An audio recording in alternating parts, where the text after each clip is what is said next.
muchas gracias, Nicolás, por estar aquí. Gracias a Lucila también, que no la vais a ver, pero está aquí al lado mío traduciendo, porque mi inglés sirve para sobrevivir y poco más. Y bueno, pues lo primero, soy un gran fan de tus libros, me lo he pasado de maravilla, con todas las referencias musicales y de videojuegos de Final Fantasy VII, que ahora comentaremos un poco. Y bueno, pues lo primero es de dónde te venían todas las influencias a la hora de ponerte a escribir, ya no solamente de, como has comentado en otras entrevistas, de leer a Gabriel Guy Kay o yo Abercrombie, si tienes algún autor más que te haya podido influenciar. Okay, at first, thank you very much for coming. It's lovely to have you here. I'm a huge fan, and I think everything you do is awesome.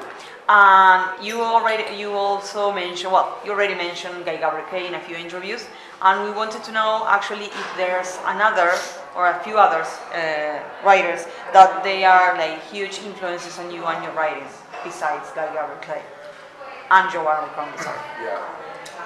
Well, I recently got a chance to meet an author named Christian Cameron.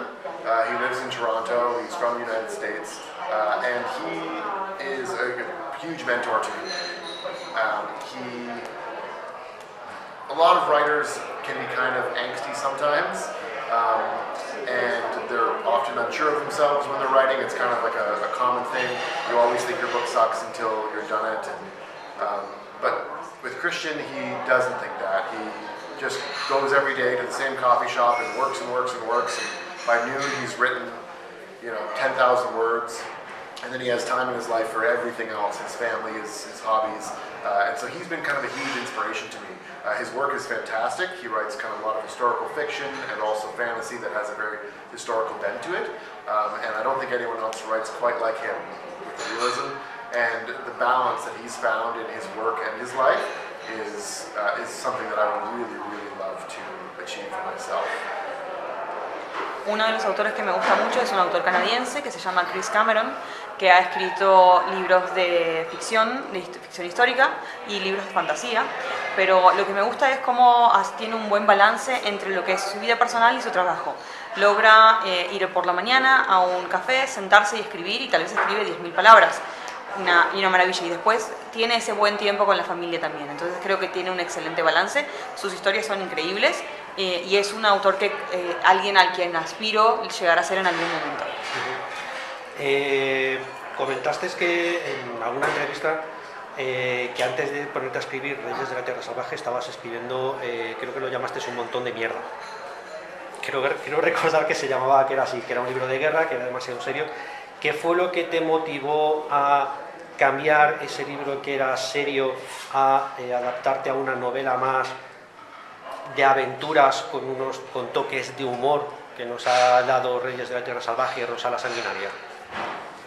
The other day in an interview you told us about a previous book, Before Kings of the World, that you playfully called it a pile of shit, a big pile of shit, but you skip that project and say, I won't write such a heavy, long kind of story, and I want something different, something with more adventure, more fun, with humor.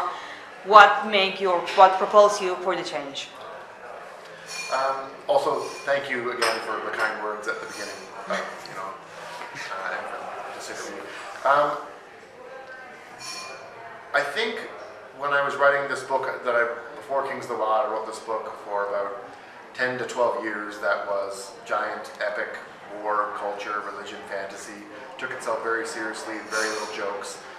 And I just don't think that it was authentically myself. I was trying to emulate all the authors that I read as a child and grew up reading, like Robert Jordan, Stephen Erickson, George R. Martin. And it just wasn't something that was especially my own. And with that book, I plotted it out meticulously. I drew maps. I wrote about all the cultures first. And it wasn't until I started Kings of the Wild, I did no world building whatsoever. I just started with the characters and just wrote what happened to them, from one moment to the next, and injected it with as much humor as I possibly could. And when I was finished, I had something that was very authentically my own. And a lot of editors or agents, when they're looking for authors, talk about the voice, a voice that's distinct and it sounds different from other what's out there. And so I think it was just a matter of finally finding my own voice. And it took me 12 years and about 500,000 words, but it worked. Primero quiero agradecer las palabras y estar aquí, estoy muy contento. Estuve escribiendo ese choco de libro tan gigante de muchísimas palabras que tenía guerra y epicidad y religión y seriedad y nada de humor durante casi 10, 12 años. Había hecho mapas y había planificado toda la cultura y tenía todos los personajes y tenía todo, pero no iba a ningún lado. Creo que lo que le faltaba a ese libro era autenticidad, no era mío. Estaba tratando de emular a todos los autores que había leído antes, como Abercrombie, como Martin, como Jordan, el de la Rueda del Tiempo, y no era mi voz. Cuando uno va con agencias literarias y con editores, siempre le dicen cuál es tu propia voz, dónde estás, quién sos. Y me parece que eso que quería hacer no era yo. Entonces, cuando empecé a hacer Reyes de la Tierra Salvaje, no tuve nada casi de plan, no tuve world building. No hice todo lo que había hecho antes, que había dibujado hasta incluso mapas. Me dediqué a escribir, comencé por los personajes y arranqué de ahí. Y eso fue mucho más honesto y mucho más puro, y creo que eso fue la diferencia a la hora de ser publicado y todos los rechazos que había tenido antes. Vale, ya entrando ya un poco más en los libros, tienes muchos homenajes en los libros a músicos, grupos de música, videojuegos, y también comentaste creo que fue en la charla de Gigamesh, que te gustaron mucho Ready Player One de Ernest Cline, pero sin embargo los homenajes que haces no son tan a la vista como pueda ser en Ready Player One y Ready Player 2. Está hecho de tal manera que sea un juego para los lectores que los conozcan, porque yo por ejemplo con lo de encontrarme a diferentes monstruos de Final Fantasy tipo Cactilio, Chocobos, ¿cuál era el otro que me había dado? Vieiras. Sí, pero luego había uno que era un enanito que iba con el que era la tortuga, que ese lo odio porque siempre me mata ese monstruo. Okay.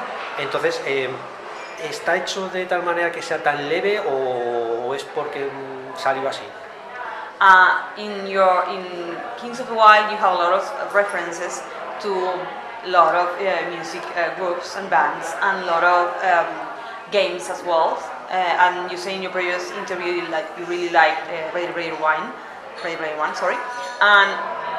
But those references, they are some kind of obscure sometimes. So if you don't really catch them, you miss them. Yeah. I know that in the book we see a few characters from Final Fantasy, and he says that you have like the tortoise one that it always fits him in the game, so he didn't like that character at all. But why did you decide to put them in such a way that if you miss it, you miss it? Sure. It's very important to me to write a book that you can recommend to anyone, because I've spent so much of my life recommending fantasy books to people, and it's very easy for a non-fantasy reader to find one thing they don't like and say, I don't want to read that book. So I tried to just make it a book that could be read in a very general way, but if you were into very specific things like music, culture, for instance, or video games, or Final Fantasy, or movies from the 80s, then you could find references that would kind of pop out at you as you read. And sometimes you can run into the danger of a reference pulling you out of the story, but to me, I think that's worth it to know that you're reading an author who kind of loves the same things you do. Crazy as that sounds, even though it ejects you from your imagination for a moment, I just think it makes you feel a bit more empathetic towards that writer and know that they enjoy the same things you do, and hopefully you'll find more of that in the future. I'm so glad that you got that Final Fantasy turtle reference, because so few people do. If you've ever played the game Chrono Trigger, there'll be a couple references to that in the final. Dice que, bueno, al principio él quería un libro que cualquiera pudiera leer, que se lo pudieras recomendar a cualquiera. Habitualmente siempre le piden recomendaciones de libros, y a veces ocurre con la fantasía que si hay alguien que no lee fantasía y le recomienda su libro, puede haber una cosa que te quite de las ganas de leerlo. Entonces quería generar un libro que si cualquiera lo pudiera leer y se sintiera cómodo, pero si había personas que tenían otro conocimiento, ya sea de cultura pop o de videojuegos o de películas, lo pudiera entender. Más que nada porque si eras ese tipo de personas que disfrutan los videojuegos, tuvieras ese punto de conexión con el autor, por más que tal vez el peligro es que te saque un poco de la historia, de decir a este escritor le gusta lo mismo que a mí me gusta, disfruta de lo mismo que yo, y tener esa empatía entre escritor y lector me parece que es algo genial.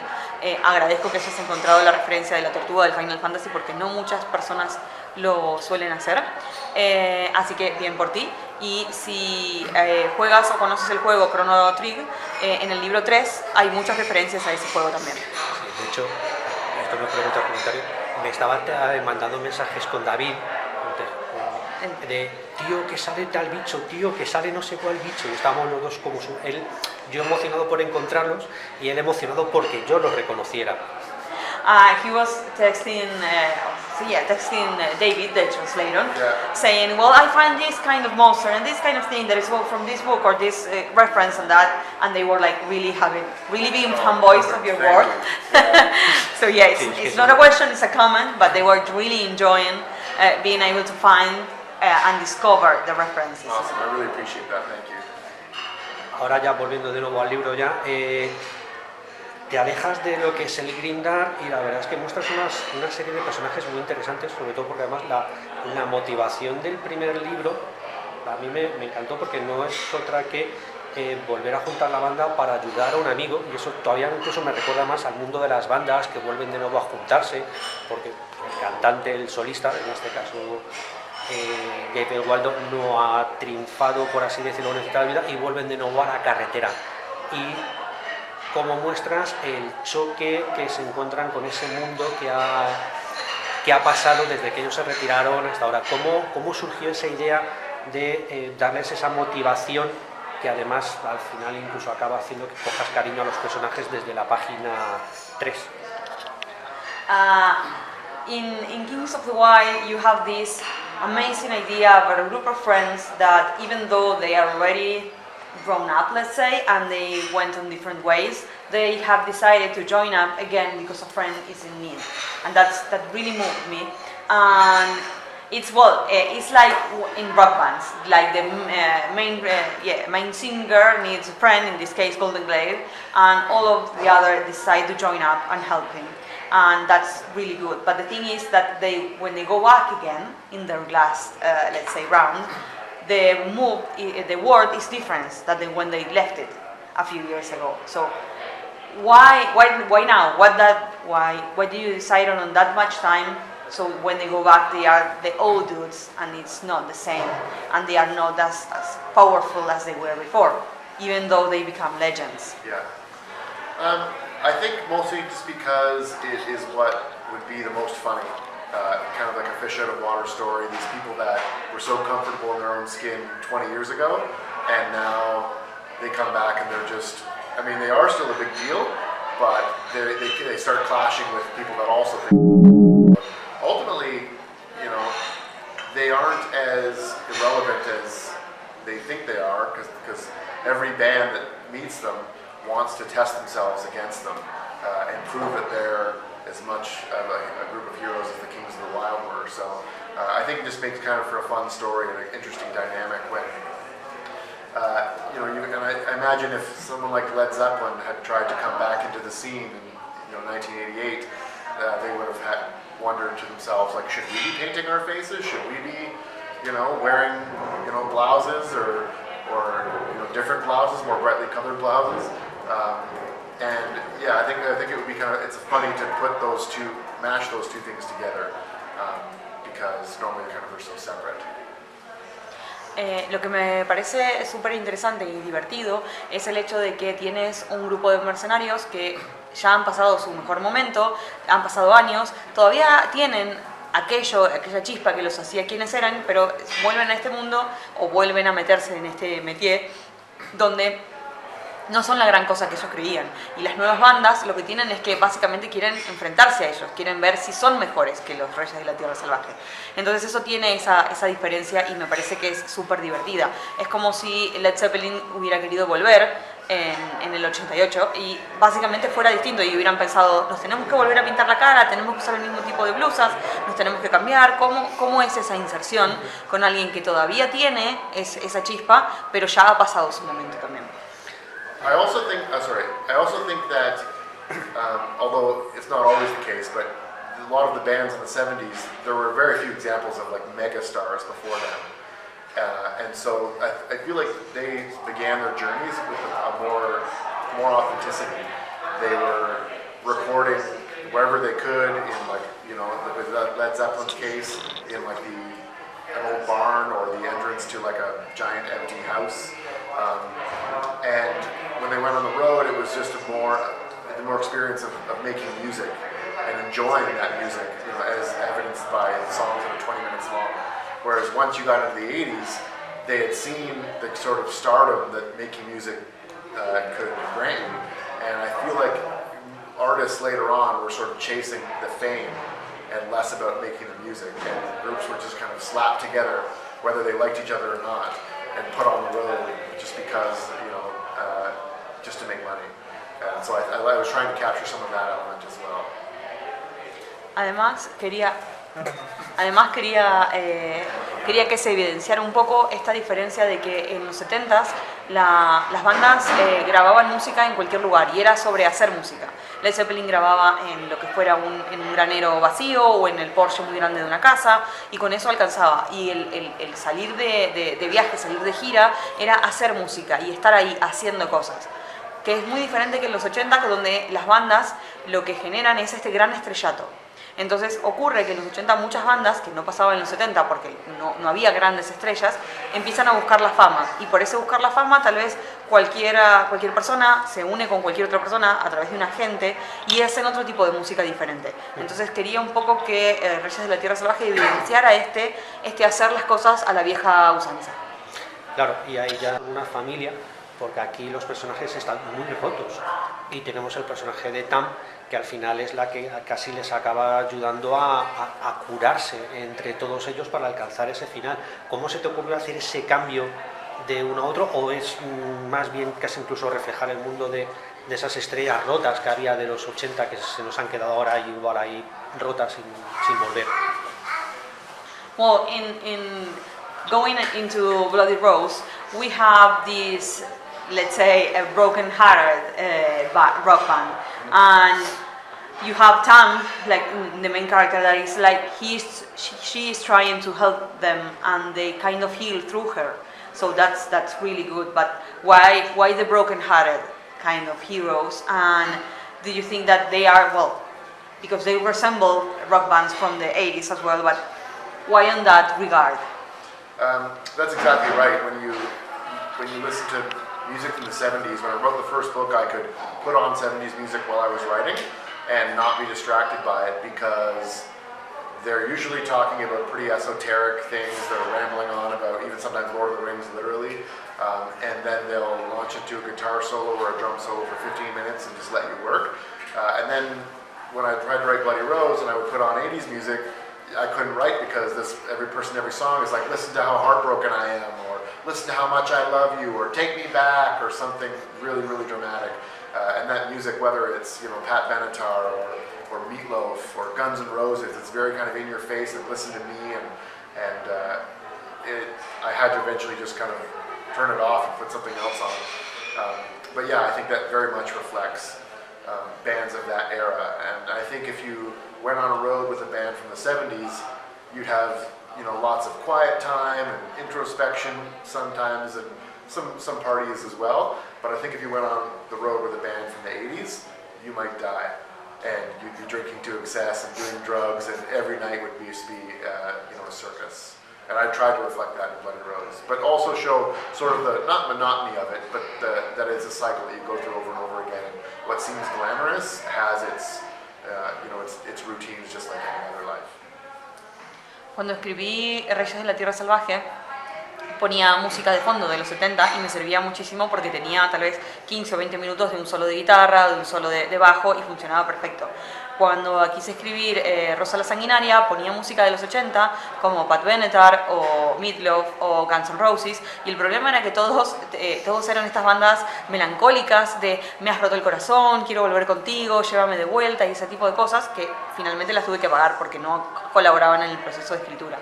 Me parece que lo que tiene es que si uno decidía unirse a esas bandas de gira de los 70, tal vez tenía momentos esotéricos y momentos de introspección donde estaba todo bien y no había problemas, pero si uno se fuera de gira con una banda de los 80, incluso podría morir.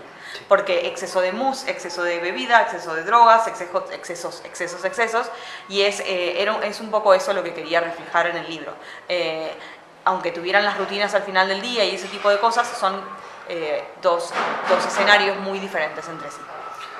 Otra cosa que también he notado mucho más en este libro, que me ha gustado, es algo más de contenido, no sé si llamarlo crítica social, con respecto a cuando los personajes, sobre todo a través de Ciervo Libre, se ponen a hablar del villano, de Prozaparda, del villano de la primera, y ves el punto de vista de los monstruos, de cómo puedes llegar a entender, de hecho al final es que acabas entendiendo el por qué se rebelan, se amotinan y atacan, digamos, lo que es los cinco reinos.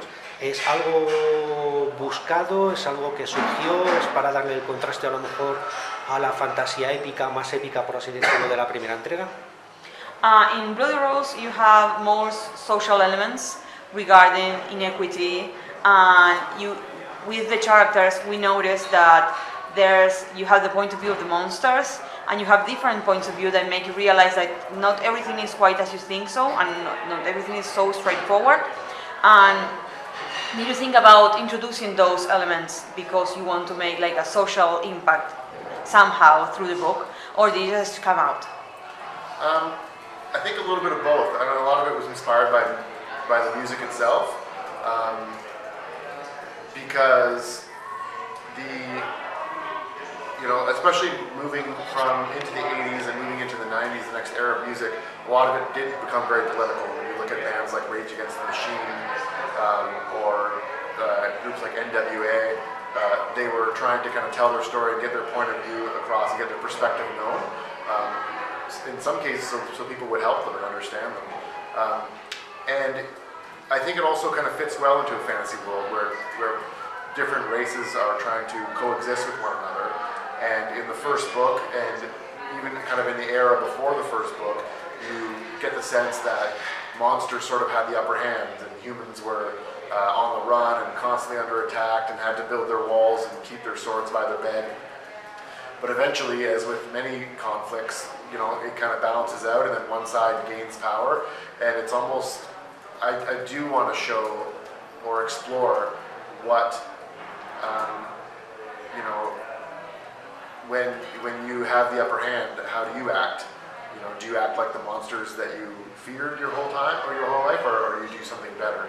And so, whether or not that gets resolved entirely in the end, it is something that becomes a major point of the book, because it's hinted at very little, just a little bit in the first book, and it becomes a more central point in the second when the scales have kind of balanced a little bit, and then in the third book it will be almost the entire point of the book, because the scales have tipped dramatically, and everyone's in deep shit. Un poco y un poco en realidad. Tenía ganas de que se reflejara un poco este cambio político, porque las bandas en los 80 yendo a los 90 tenían todo este toque, esta bajada política, es como Rage Against the Machine, que buscaban este cambio, y a veces la gente se sumaba en este cambio que ellos buscaban. Era algo que quería que se reflejara un poco en los libros. Tenía algo de eso, tal vez el primer libro apenas esbozado, pero el segundo tiene un montón de ver el otro punto de vista, de que antes estaba este poder dominante que tenían los monstruos que estaban de un lado y luego estaban los humanos del otro lado, pero empiezan a tomar poder y un poco es ver si este poder que toman hace que te vuelvas a comportar como los monstruos o te portas diferente y qué es lo que ocurre con eso. Y me parece que eso es algo que enriquece mucho el mundo de la fantasía, donde no siempre es todo de un mismo lugar. En el libro 3 incluso lo que va a ocurrir es eso, es como que todos estamos en un agujero bastante oscuro, todos unidos en el mismo barco, y estamos en esa situación donde tenemos que, sí o sí hay que cambiar. Entonces quería que este cambio, esta bajada, por así decirlo, social y política, se viera cada vez más reflejada, y me parece que es algo que acompaña, obviamente, lo que decía antes, todo lo que tiene que ver con el musical, pero ayuda un montón en la historia también. No, iba a preguntar más por el tercero, pero después de lo que me has dicho del Chrono Trigger, creo que no voy a preguntar, porque ya me puedo empezar a imaginar por dónde van los tiros. Así que voy a cambiar un poco la pregunta. La idea es, una vez terminados los 3 libros, ¿vas a dejar de lado el mundo de la Tierra Salvaje o veremos más libros, aunque sea ambientados en otros momentos o con otros personajes totalmente diferentes? At first he wanted to start to ask something different regarding book 3, but from what you told already, he has an idea of what book 3 is going on. So, but he wanted to know if, besides these 3 books, are you going to write something in the same universe, in the same Heartwild, maybe with a different era, with different bands, new characters, or you are going to leave the Heartwild alone for a while? Well, my plan at the moment is to move on in the immediate future and write something a little bit different. I definitely have a few ideas that are percolating that I'd like to try to explore. But at the same time, there are, I think, plenty of stories left to tell. Maybe in novel form, maybe in like graphic novel or comic form. I would love for something to be in video game form, TV form. I think the setting itself is pretty ripe for stories. And you could set it in the era of the first, second, or third book and tell completely different stories with completely different characters and completely different themes. But I think a lot of people would love to see certain characters have their stories explored more, whether it's the old guys from Kings of the Wild to learn a little bit about their past, or characters that you just see very little of, like Jane, who's kind of a brigand who just robs people on the road, or Larkspur, who is a bounty hunter and what her life has been like. In the second book, there's a character named Kira, who has her all her trauma sort of tattooed on her body, and those tattoos, the monsters that she kind of peels off her to fight, are weird as heck, and I had even some really strange ones in there. And although I have an idea what some of them mean, I don't know what all of them mean, and I myself would love to explore that and go back into Kira's past and find out what made her the person she is in these books, and then maybe what comes after as well. So there's a lot of other stories I could tell. Hopefully I get the chance to. En un futuro inmediato, tal vez deje un poco la Tierra Salvaje de lado, porque tengo otras ideas dando vuelta, pero este universo ofrece tantas posibilidades como para escribir otros libros, que me gustaría tal vez volver a ellos, porque me parece que hay personajes que podrían tener una historia más o conocerlos un poco más. Desde el personaje de Jane al principio, que decide robar a las personas en la calle y armar su propia banda de mercenarios, hasta el personaje de Consuelda y toda su parte de cazadora de recompensas, ese tipo de cosas que tiene algo más para explorar, o incluso el personaje del libro de Rosa, Cura, que tiene todos sus tatuajes en el cuerpo, que son un montón de animales que algunos he contado y otros no, y me parece que es algo que podríamos llegar a explorar luego. Me interesa muchísimo. Es algo que tal vez ocurra o no. Me gustaría que este mundo de Tierra Salvaje se adapte a otros formatos. Eso lo dijo antes, perdona. Se adapte a otros formatos, que sea o videojuego, o tal vez película o serie, idealmente. Me encantaría que salga algo que tenga que ver con la novela gráfica y ese tipo de cosas, así que creo que tiene mucha tela para cortar, y me gustaría estas adaptaciones. Vamos a ver qué surge. Pero sí, creo que hay mucho para seguir escribiendo en este universo. Vale, hablando de cómic, justamente uno de los suscriptores me ha preguntado, que te pregunte, si hubiera una adaptación al cómic, ¿tienes algún dibujante o incluso guionista que dijeras, quiero que me lo haga este o muerte? Regarding what you told us about the comic books, an adaptation for your story, do you have like an artist or a writer that you really like, that you want to say, well, I want this person to be the one who makes my comic book regarding Kings of the Wild or Blood Rose, and that's it, or you are open to suggestions? When it comes to art, I'm definitely open to suggestions. I don't think normally the writer gets to choose who does the art for them, but since I've had the idea in mind to write a comic, I've been reading them voraciously, so maybe if they asked me for a couple suggestions, I would come up with a few. But I also, once I listened to an interview with my cover artist who did the art for Kings of the Wild and Bloody Rose, and the interview was about his career and what he has done and what he hasn't done yet, and at one point he mentioned how the way he got into writing doing book covers was that he just reached out and asked. And he's like, the worst that could happen is they say no. And so at the end of that interview, when the interviewer asked him what he hadn't done yet, he was like, oh, I would love to do graphic novels. So I finished up and I waited about an hour and I thought I should ask him if he'd like to do a graphic novel with me someday. So I reached out to him and I expected either no answer or a polite no, and instead he got back to me with a hell yes. So, I mean, I'm pretty busy. He's very, very busy. He works for Marvel now while doing book covers, so, but it's something we've kind of floated the idea back and forth. Not necessarily one that's related to the banned books, but maybe just something else too. And if time allows, we'd love to work together. And although he's never done a comic before, I think his art would make something really, really cool. Con respecto al arte, no tengo una selección armada, porque el escritor mucho nunca tiene manera de decidir finalmente cómo quieres que se adapte una de tus obras. Pero me gustan mucho las historietas, he leído un montón, estuve pensando varios guiones que se podría llegar a aplicar cosas, así que yo estaría dispuesto a escribir sin ningún tipo de problema. Hace poco estuve escuchando una entrevista que le hicieron al dibujante de las portadas, que es Richard Anderson, que me encanta su trabajo, y le contaba en esa entrevista a él que nunca había hecho portadas de libros antes y que en un momento dijo, bueno, voy y pregunto en una editorial si quieren que haga una portada, porque no lo había hecho y me tiré como el lance de hacerlo. Y me han dicho que sí, fue algo estupendo. Y al finalizar esa entrevista le preguntaron qué es lo que todavía no había hecho y qué le interesaría hacer, y dijo novelas gráficas. Así que esperé unas horas y le escribí un correo electrónico diciendo, hey, ¿quieres que trabajemos juntos, que hagamos algo? Esperaba que me dijera no, o un rotundo no, y sin embargo me respondió que la idea le interesaba muchísimo, que era algo que podían hacer, así que estuvimos mandándonos correos electrónicos al respecto, no necesariamente tal vez de Reyes de la Tierra Salvaje, pero de otras cosas, y es una posibilidad. Yo estoy ocupado y él está muy, muy ocupado ahora porque está haciendo tapas y portadas para Marvel y ese tipo de cosas, pero es algo que nos interesa a ambos y creemos que puede funcionar. Él, como he dicho, nunca hizo novelas gráficas todavía, pero su arte es increíble, la tapa 3 es increíble también, así que nada, ojalá podamos trabajar juntos en algo así. Vale, y ya vamos con las dos últimas preguntas para no dejar algo para esta tarde. Se me acaba de ir ahora mismo la cabeza. ¿Cómo ves el panorama actual? Por ejemplo, Richard Morgan, que también ha estado en el 42 contigo, comenta que la ciencia ficción ya ha ganado y que, salvo algún crítico desnochado que no la considera seria, ya se ve como un producto serio de cara al público, pero la fantasía todavía no. ¿Qué crees que le falta a la fantasía con respecto a la ciencia ficción para tener ya ese estatus de que no te miren raro cuando vas leyendo un libro de fantasía en el metro?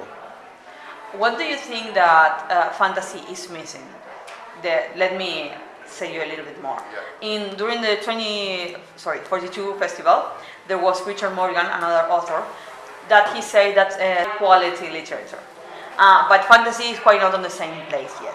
What do you think it's missing in the genre, so that when you go out in the metro or the subway and you are reading a fantasy book, people don't see you weird? What's the things that they are missing from the genre? Sci-fi already won, eh? Well, yeah, I would almost kind of argue that a little bit, only because, you know, Star Wars was very popular and it's sometimes divisive and waning today, whereas Lord of the Rings or Game of Thrones, you can't find a sci-fi show that's as popular as those.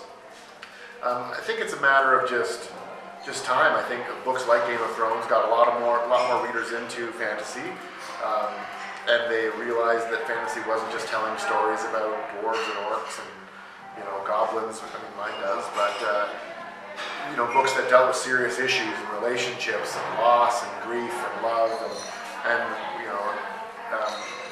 lessons that are kind of applicable to our real world. So I think just kind of give it time. And, I mean, I used to read all kinds of books, and eventually I thought, why would I read a book about a family, living in their own normal house where you could add the exact same thing but with a wizard? Way better, obviously. But I do love science fiction. I think science fiction is great as well. And yeah, I think as we move into the future, it'll be interesting to see how much room is left for science fiction. And I think fantasy kind of has so much room to grow. Yo no sé si estoy tan seguro con lo de la ciencia ficción. Me encanta la ciencia ficción, pero no lo sé. series y libros tan populares como El Señor de los Anillos y Juego de Tronos, Canción de Fuego y Hielo, que han introducido a tantas personas al género literario, que creo que no es tan así. O sea, Star Wars tiene sus momentos donde la gente lo ama y la gente no lo ama tanto. Pero con El Señor de los Anillos es amor siempre, eterno. Entonces creo que tienen el terreno bastante ganado ahí. Tal vez lo que falta es tiempo. Tiempo como para que esto termine de crecer solo. Hay un montón de personas que cada vez leen más. La ciencia ficción, por otro lado, es como que tiene un espacio más delimitado y la fantasía tiene un espacio enorme. Porque bueno, el futuro hace que la ciencia ficción se acorte, o que sea distinto, pero en fantasía tienes un enorme espacio para jugar y para leer. Uno puede leer, aparte, y aplicar un montón de cuestiones de la vida cotidiana y de lecciones de la vida en los libros de fantasía, y es aún mejor. A ver, podría leer una historia de familia que pase aquí y ahora, pero podría leer una historia de familia que tenga un mago y que haya magia, y eso es doblemente mejor. Entonces, ¿por qué limitarnos a eso? Creo que es cuestión solo de tiempo para que se considere un género de más popular y de más alcance para todos, pero creo que estamos bastante en el camino correcto. Vale, ya la última pregunta, que esta es cosa mía. Comentas que Clint Cooper es el bajista del grupo de la banda, ¿vale? Que es el que une el grupo en sí, que es el que siempre está. Pero ¿por qué le pusiste el nombre o el apodo de un guitarrista? Okay, that question is for me, Yeah. mostly, but in Kings of the Wild you have Clay Cooper, and he's like the one that keeps the band together, and he plays the bass. But why do you name him with the name of the guitarist? The Clay or the Cooper or Yeah. the slow hand part? The slow hand. I think I just was looking for a cool name that I could insinuate into fantasy. And slow hand actually was at one point. An agent was like looking at the book and wanted some of the music references taken out, and he made me choose between I could keep Moog, which is a keyboard brand, or Slowhand, and I kept Moog, and I took Slowhand right out of the book. And when I got my agent, who eventually took me on, I asked her if I could put it back in, so she let me. But the original agent said, you can't put Slowhand in there because everyone knows that reference. It's way too obvious. And I had to tell him, he was from England, he was like my age or older, and I had to say, I was like, nobody in North America, and I mean nobody under the age of 40 knows Slowhand, ever, nobody. And he did not believe me. He was like, that's not true, everyone knows it. And to this day, I've only met about 5 people that get it. Al principio quería un nombre cool para Mano Lenta, entonces era eso, me parecía un nombre que podía funcionar muy bien. Principalmente eso. Cuando un primer agente con el que estuve trabajando me dijo que tenía que reducir las referencias musicales, entonces era o Mano Lenta o Moog. Yo en ese momento opté por Moog y saqué de lleno la idea de Mano Lenta. Finalmente, cuando ese proyecto con ese agente no prosperó y tuve que cambiar de agente, me dijo que podía volverlo a poner y volví a introducir la idea de Mano Lenta. ¿Por qué querían que la sacara al principio? Mi primer agente, que era alguien del Reino Unido y que tenía más o menos mi edad, tal vez un poco más, decía que era una referencia muy obvia, que todo el mundo la iba a entender, que no era necesario ponerla porque no sumaba en nada. Y yo le decía que en Norteamérica nadie de menos de 40 iba a entender la referencia de Mano Lenta. Y él no estaba convencido, creía que era una mentira y que yo le estaba tirando el pelo, por decirlo de alguna forma. Así que, nada, en eso por suerte con ese agente no prosperó y siguió con uno nuevo que le parecía súper interesante y volvió el concepto. Pero bueno, eres una de las pocas personas, creo que 5 personas se dieron cuenta de esa referencia, pero no es algo tan popular. Y que a mí me encanta Eric Clapton. De hecho, es que es la música que le pongo a la gata para ir a la cama. Es extraño. He says that he actually really loves Eric Clapton. It's the kind of music that he puts for the little kitty they have when they go into sleep. But yeah. Perfect. Pues muchísimas gracias por haberme atendido y un placer, y espero repetir esto en el tercer libro y en los sucesivos. Muchas gracias. Well, thank you, Nick, very much for this time and this space for us. Hopefully we will be repeating this same kind of interview for book 3 or any other books that are coming from you. That'd be great. Does he play this music for his kid? No, the cat. He has a really small cat. Gotcha. Yeah. Me too. Esta tarde le conocerás. Yeah. Well, thank you, and Okay. thank you both for being here. I really, really appreciate your time.